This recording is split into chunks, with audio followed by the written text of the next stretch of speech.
السلام علیکم ورحمۃ اللہ وبرکاتہ۔ الحمد للہ وکفى وسلام علی عباده الذین اصطفى، اما بعد۔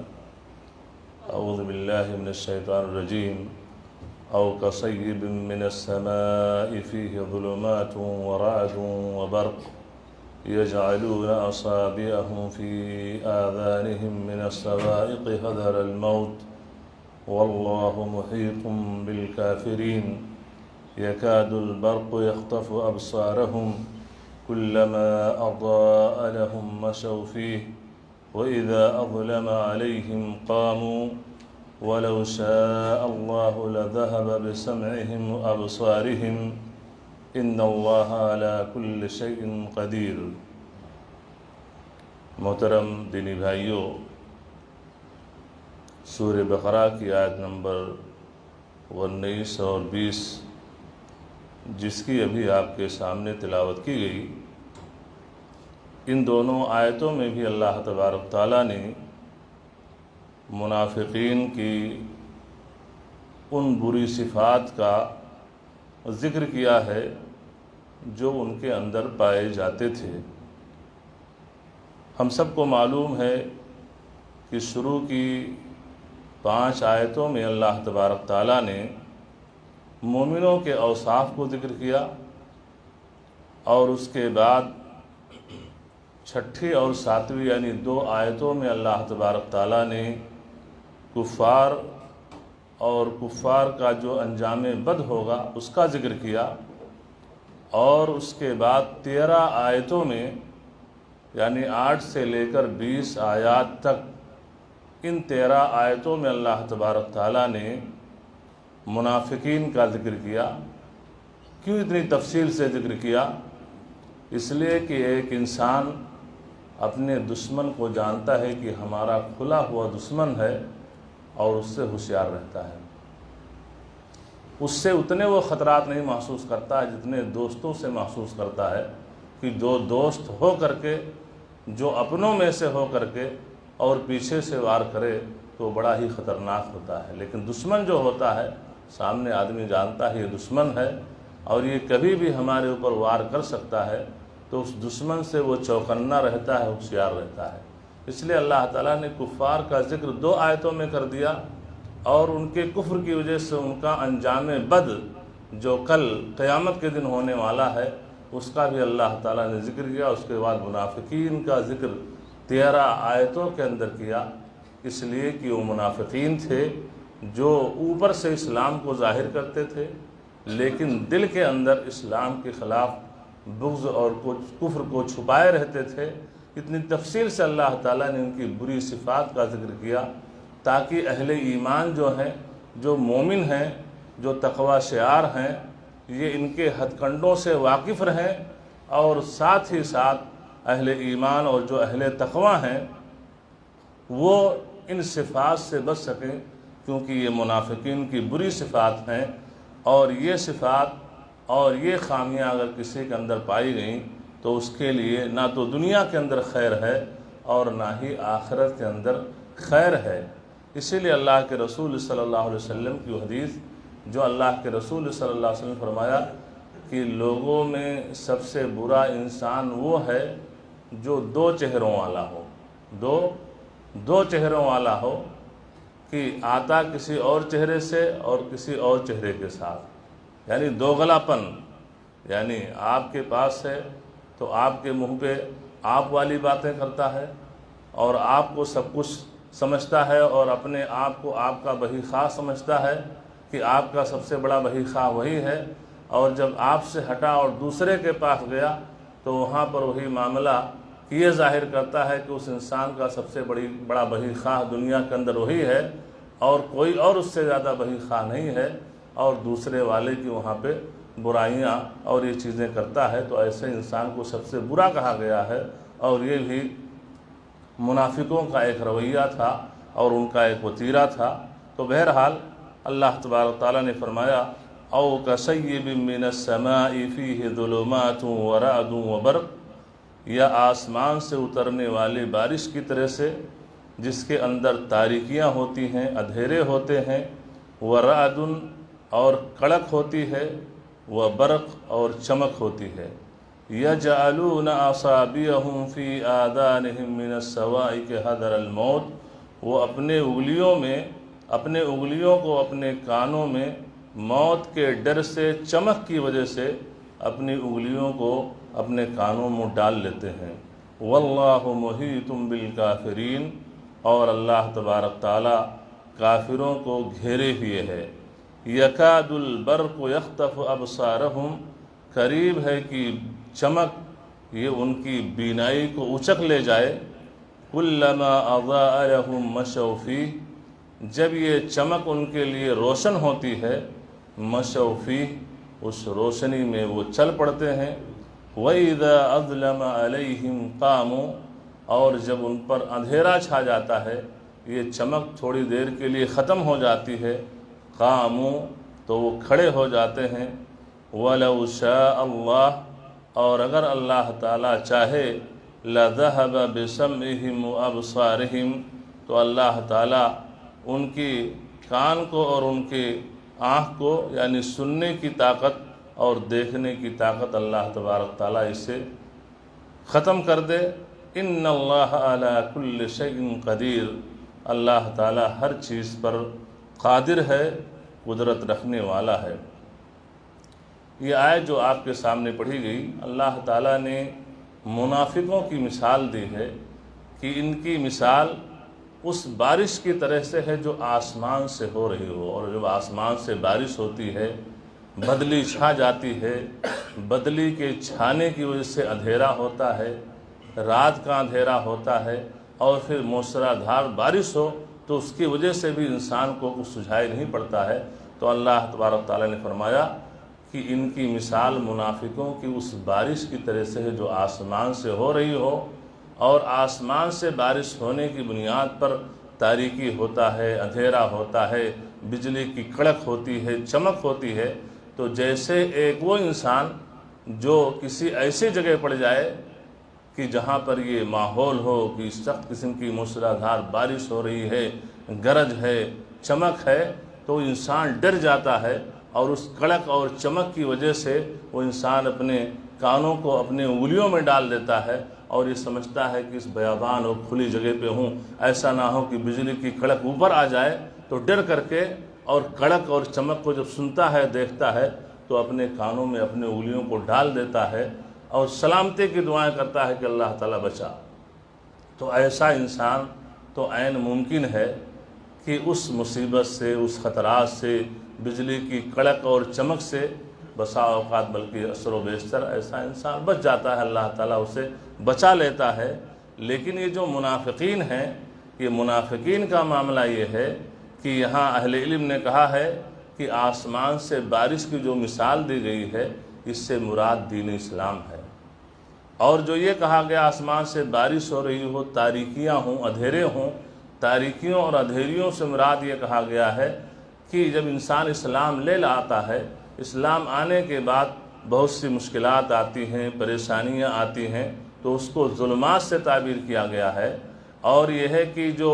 برق ہے، برق سے یعنی چمک سے یہ ہے کہ جب کوئی ایسی چیز آ جاتی ہے جس سے یہ ہے کہ مسلمانوں کی فتح و کامرانی کا ذکر ہو، مسلمانوں کی کامیابی کا ذکر ہو، یا یہ ہے کہ یہ منافقین جو ہیں، اسلام کے جو اوامر اور جو نواہی ہیں کہ اللہ تعالیٰ بہت سی چیزوں کے کرنے کا حکم دیا ہے، بہت چیزوں سے باز رہنے کا حکم دیا ہے، اور ایسے ہی اللہ تبارک تعالیٰ نے قرآن کریم کی بیشتر جگہوں پر کہیں جنت کی بشارت کا خوشخبری سنائی ہے، اور اہل ایمان و تقوی کے لیے جنت کا وعدہ کیا ہے، اور اہل کفر اور نفاق کے لیے جو کفار ہیں، منافق ہیں، انہیں جہنم کی دھمکی دی ہے۔ تو جب یہ منافقین ان چیزوں کو سنتے ہیں اور ان چیزوں کو دیکھتے ہیں کہ قرآن کریم کے اندر اللہ تعالیٰ نے یہ اوامر اور نواہی اس کا ذکر کیا ہے، اور یہ ہے کہ جنت کا وعدہ کیا ہے نیک لوگوں کے لیے، کفار اور منافقین کو لے کے جہنم کی وعید سنائی ہے، تو یہ بڑے پریشان ہو جاتے ہیں اور حیران ہو جاتے ہیں، اور حیرانی کا عالم کہ حیران ہو کر کے اپنی انگلیوں کو اپنے کانوں میں ڈال لیتے ہیں کہ اس قسم کی چیزوں کو سننا نہیں چاہتے ہیں. ان کو یہ ہے کہ ڈر ہو رہا ہے اور ڈر لگتا ہے، تو ان کی بے چینی کا اللہ تبارک تعالیٰ نے ذکر کیا ہے. اور اس بے چینی کا ذکر اللہ تبارک تعالیٰ نے آسمان سے نازل ہونے والی بارش سے کیا ہے کہ بارش نازل ہو رہی ہو، چمک ہو، کڑک ہو، گرج ہو، اور ایک آدمی اس چمک اور کڑک سے ڈر کر کے اپنے انگلیوں کے اندر ہاتھ ڈال، اپنے انگلیوں کو اپنے کانوں میں ہاتھ ڈال لیتا ہے. تو ایسے ہی یہ منافقین ہیں. کن کا معاملہ یہ ہے؟ تو بہرحال وہ انسان جو کڑک اور گرج سے ڈر کر کے اپنی انگلیوں کو اپنے ہاتھوں، اپنی انگلیوں کو اپنے کانوں میں ڈال لیتا ہے تو وہ سالم ہو جاتا ہے، اور اس کے لیے سلامتی ممکن ہے کہ اللہ تعالیٰ اس سے اس ڈر کے ماحول سے بچا لے. لیکن ان منافقوں کے لیے ایسا ہرگز ممکن نہیں ہے، بلکہ اللہ تبارک تعالیٰ ان کی ہر نقل و حرکت پہ نظر رکھے ہوئے ہے، اور ایسا کرنے سے ان کے لیے نجات نہیں ہے. اور اسی لیے اللہ تبارک تعالیٰ نے منافقوں کے بارے میں وہ حکم صادر فرما دیا کہ ان المنافقین فی الدرک الاسفل من النار، کہ منافق جو ہیں، یہ سچے پکے جو منافق ہیں، یہ جہنم کے سب سے نچلے طبقے میں ہوں گے. پھر اللہ تعالیٰ نے فرمایا یقاد البرق یخطف ابصارہم کلما اضاء لہم مشوا فیہ، قریب ہے کہ چمک یہ ان کی بینائی کو اچک لے. کلما اضاء لہم مشوا فیہ واذا اظلم علیہم قاموا، جب جب ان کے لیے یہ روشن ہوتی ہے، روشنی ہوتی ہے تو چل پڑتے ہیں، اور جب اندھیرا ہوتا ہے تو یہ رک جاتے ہیں. مطلب یہ ہے کہ جب اسلام کے لیے کوئی فتح، کوئی کامرانی ہوتی ہے، کوئی خوشی کی بات ہوتی ہے تو یہ خوش ہو جاتے ہیں اور خوشی کا اظہار کرتے ہیں کہ تاکہ مومنوں کے ہاں میں ہاں ملائیں. تو اللہ تعالیٰ نے فرمایا اضاء لہم، جب روشنی آتی ہے تو چل پڑتے ہیں، یعنی ہاں میں ہاں ملانے لگتے ہیں کہ سرخروئی چاہتے ہیں مومنوں کی، اہل ایمان کی سرخروئی چاہتے ہیں. وَإِذَا أَظْلَمَ عَلَيْهِمْ، جب تاریکی چھا جاتی ہے، کوئی مشکل وقت آتا ہے، کوئی مشکل گھڑی آتی ہے تو وہ اپنا دامن سمیٹنے لگتے ہیں، اور اندر اندر سے وہ اپنے آپ کو دوری کا اظہار کرتے ہیں. تو یہ منافقین کا شیوا ہے. اور آج بھی دیکھیے کہ مشکل گھڑی میں دوست پہچانا جاتا ہے، اور جو حقیقت میں دوست نہیں وہی پہچانا جاتا ہے. دوستی کا اظہار تو ہر کوئی کرتا ہے، لیکن آج بھی ہمارے معاشرے اور سماج میں کتنے ایسے لوگ ہیں جن کے اندر یہ منافقانہ صفت پائی جاتی ہے. اور منافقانہ صفت یہ بہت بری صفت ہے، اور اس کا اظہار مشکل کی گھڑی میں ہوتا ہے کہ مشکل کی گھڑی میں کون آپ کے ساتھ ٹھہرنے والا ہے، کون آپ کے اس دکھ درد میں آپ کا ہاتھ بٹانے والا ہے، آپ کو تسلی دینے والا ہے، اور کون ہے جو دور سے دامن جھاڑ لیتا ہے اور بس مرور کرام کرتا ہے. کہ ایسا نہ ہو، انسان جب خوشحال تھا تو بہت ساری چیزیں ہم سے اس سے وابستہ تھیں، اور بہت ساری الو ہم سیدھا کر لیا کرتے تھے، لیکن اب تو مشکل گھڑی میں آ گیا. ایسا نہ ہو کہ کچھ مجھے بھی دینے لینے کی ضرورت پڑ جائے، تو اپنا کنارہ اور اپنا دامن جھاڑ لیتا ہے. تو یہ منافقانہ صفت ہے جس سے ایک انسان کو بچنا چاہیے. اللہ تعالیٰ نے فرمایا وَلَوْ شَاءَ اللَّهُ لَذَهَبَ بِسَمْعِهِمْ وَأَبْصَارِهِمْ. اب اللہ تبارک تعالیٰ نے ان منافقین کو دھمکی بھی دی ہے اور ان کو ڈرایا بھی ہے کہ دنیا کے اندر تمہاری ان کالے کرتوت کی وجہ سے دنیا کے اندر بھی تم کو سزا مل سکتی ہے. دنیا کے اندر سزا کیا ہے؟ وَلَوْ شَاءَ اللَّهُ لَذَهَبَ بِسَمْعِهِمْ وَأَبْصَارِهِمْ. اگر اللہ تعالیٰ چاہے تو ان کے دیکھنے کی، یعنی ان کے دیکھنے کی صلاحیت اور ان کے سننے کی صلاحیت، یہ دونوں کو ختم کر دے. کان کو اور آنکھ کو اللہ تبارک تعالیٰ ختم، کان سے سننے کی طاقت اللہ تعالیٰ چھین لے،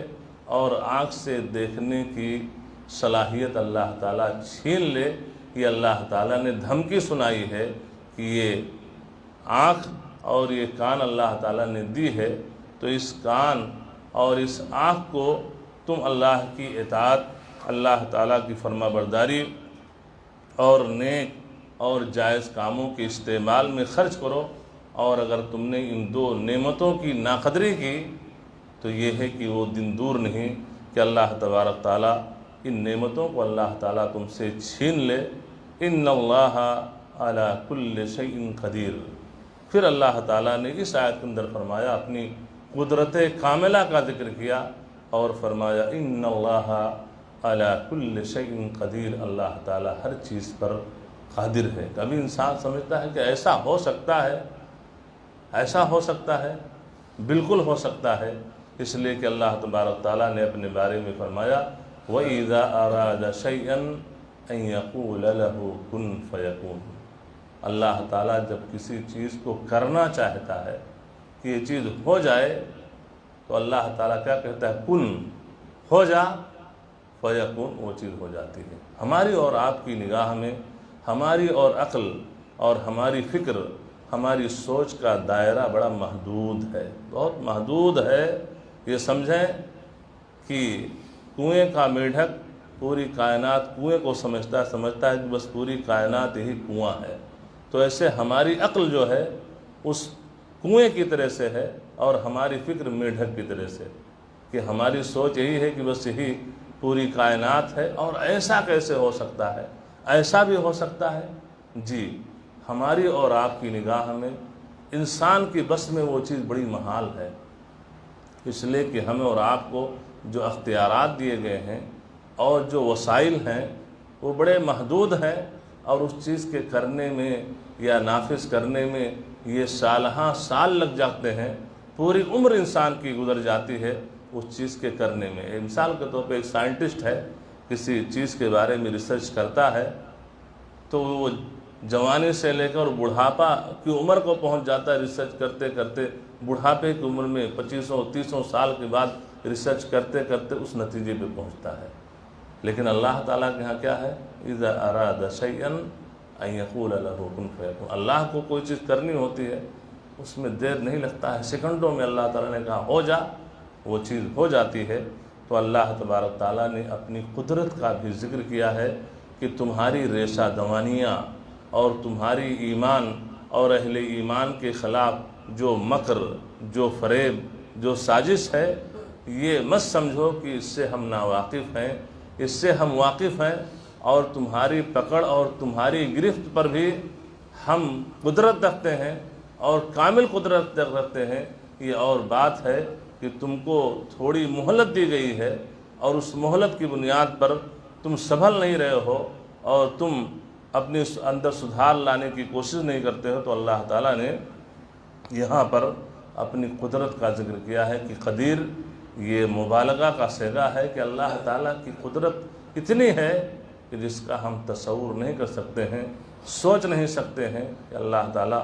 بہت ہی طاقت رکھنے والا اور بہت ہی قدرت رکھنے والا ہے۔ تو بہرحال ان آیات تک اللہ تبارک تعالیٰ نے منافقین کے برے اوصاف کا ذکر کیا۔ اس طریقے سے بعض دوسری صورتوں کے اندر، بعض آیتوں کے اندر بھی منافقین کے بعض اور اوصاف کا ذکر کیا ہے گیا ہے، جس کا ذکر انشاءاللہ آئندہ درس میں آپ کے سامنے کیا جائے گا۔ اللہ تبارک تعالیٰ سے دعا ہے کہ اللہ تبارک تعالیٰ ہم تمام لوگوں کو سچا پکا مومن بنا، قرآن کریم کے جو اوامر ہیں اللہ تعالیٰ انہیں بجا لانے کی، اور جو منہیات ہیں جن سے اللہ تعالیٰ نے منع کیا ہے ان تمام چیزوں سے بچنے کی توفیق عطا فرما۔ وصلی اللہ علی نبینا محمد وعلی آلہ وصحبہ وسلم۔ والسلام علیکم ورحمۃ اللہ وبرکاتہ۔